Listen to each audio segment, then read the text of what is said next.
દર વર્ષની જેમ આ વર્ષે પણ બ્રહ્મ શક્તિ જાગૃતિ મંચ દ્વારા શહેરના વાઘોડિયા રોડ સ્થિત બરોડા પબ્લિક સ્કૂલ કેમ્પસ ખાતે રક્તદાન શિબિર રાખી સેલ અને નાગરિક સહાયતા કેમ્પનું આયોજન કરવામાં આવ્યું હતું। બ્રહ્મ શક્તિ જાગૃતિ મંચ વડોદરા દ્વારા પ્રમુખ મીનાબેન શૈલેષભાઈ મહેતાની અધ્યક્ષતામાં દર વર્ષની જેમ આ વર્ષે પણ ઓગસ્ટ મહિનામાં શહેરના વાઘોડિયા રોડ ખાતે આવેલ બરોડા પબ્લિક સ્કૂલ કેમ્પસ ખાતે ઇન્દુ બ્લડ બેંકની સહયોગથી રક્તદાન શિબિરનું આયોજન કરવામાં આવ્યું તથા બાળકો દ્વારા તૈયાર કરવામાં આવેલ રાખી સેલ સાથે જ નાગરિક સહાયતા અંતર્ગત સરકારી યોજનાઓ જેવી કે Ayushman Vayvandana card, ration card, ઈ-કેવાયસી, વિધવા સહાય, આવકના દાખલા અને આધાર કાર્ડને લગતી કામગીરી માટેના કેમ્પનું આયોજન કરવામાં આવ્યું। કાર્યક્રમમાં અતિથિ વિશેષ તરીકે દર્ભાવતીના ધારાસભ્ય અને વર્લ્ડ બ્રાહ્મણ ફેડરેશનના રાષ્ટ્રીય ઉપાધ્યક્ષ શૈલેષભાઈ મહેતા તથા ડોક્ટર બિનલ રાણા વિશેષ ઉપસ્થિત રહ્યા હતા અને આ પ્રસંગે બ્રહ્મ શક્તિ જાગૃતિ મંચના પ્રમુખ મીનાબેન શૈલેષભાઈ મહેતાએ જણાવ્યું હતું કે અંગદાન એ મહાદાન છે અને દર વર્ષે બ્રહ્મ શક્તિ જાગૃતિ મંચ ઓગસ્ટ મહિનામાં ઇન્દુ બ્લડ બેંકના સહયોગથી રક્તદાન શિબિરનું આયોજન કરે છે, જેમાં 150 થી વધુ રક્ત યુનિટ એકત્રિત કરી દર્દીઓને નવજીવન આપવામાં આવે છે અને સાથે જ ભાઈ બહેનના પવિત્ર પ્રેમના પ્રતીક રક્ષાબંધનનો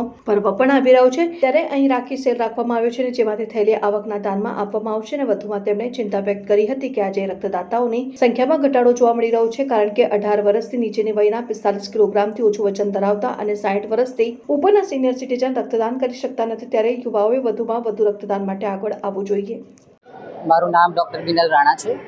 આજે બ્રહ્મ સમાજ જાગૃતિ મંચ દ્વારા બરોડા પબ્લિક સ્કૂલમાં બ્લડ કેમ્પનું આયોજન રાખવામાં આવેલ છે। આપણે સૌ જાણીએ છીએ કે રક્તદાન એ મહાદાન છે, તો એઝ અ ડૉક્ટર હું સૌને એક રિક્વેસ્ટ કરવા માંગીશ કે તમે દરેક નાગરિકે પોતાની યોગ્યતા પ્રમાણે બ્લડ ડોનેટ કરવું જોઈએ, જેથી કરીને જે પણ જરૂરિયાતમંદ છે એને ટાઈમ પર બ્લડ મળી શકે।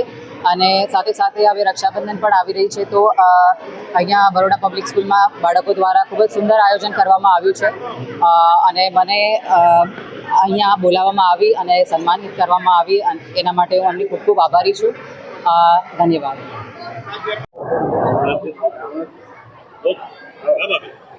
આજે બ્રહ્મ શક્તિ જાગૃતિ મંચનો બ્લડ ડોનેશન કેમ્પ અને એની સાથે સાથે નાગરિક સહાયતા કેમ્પનું પણ આયોજન કરવામાં આવ્યું છે। સરકારી ડોક્યુમેન્ટ્સ જેના પણ વેરિફિકેશન બાકી હોય, અધૂરા હોય, એ લોકો પોતાનું કામ અહીંયા આવીને સરળતાથી પૂરું કરી શકે, સરકારી સ્કીમોનો લાભ લઈ શકે।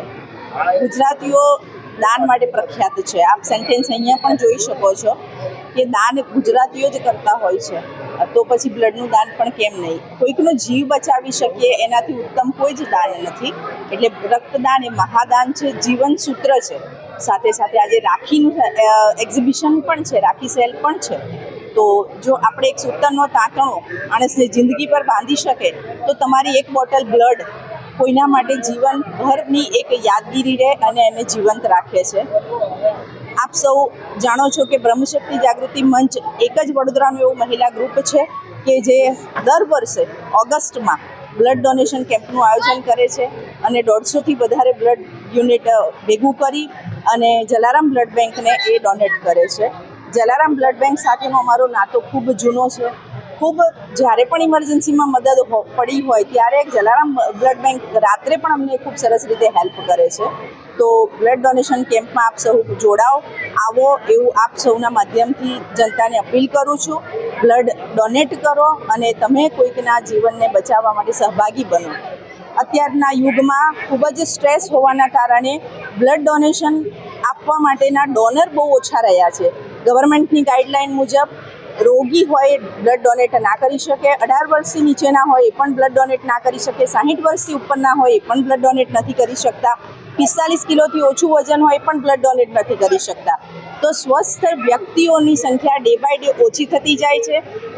સરકારની આ વખતની ગાઈડલાઇન છે કે થાઇરોઇડ અને ડાયાબિટીસ જો એ તમે ભલે હોય નાની ઉંમરમાં આવી જતા રોગ છે, અત્યારે 25-30 વર્ષના યુવાનોમાં, યુવતીઓમાં રોગ આવી ગયા છે, તો સતત તમે એક જ ડોઝ પર 2 વર્ષથી દવા ખાઈ રહ્યા હો, તમારા ડોઝમાં કોઈ ફ્લક્ચ્યુએશન ના આવ્યું હોય તો તમે એવી વ્યક્તિ પણ હવે બ્લડ ડોનેટ કરી શકશે, કારણ કે ડોનરની સંખ્યા ડે બાય ડે ઓછી થાય છે।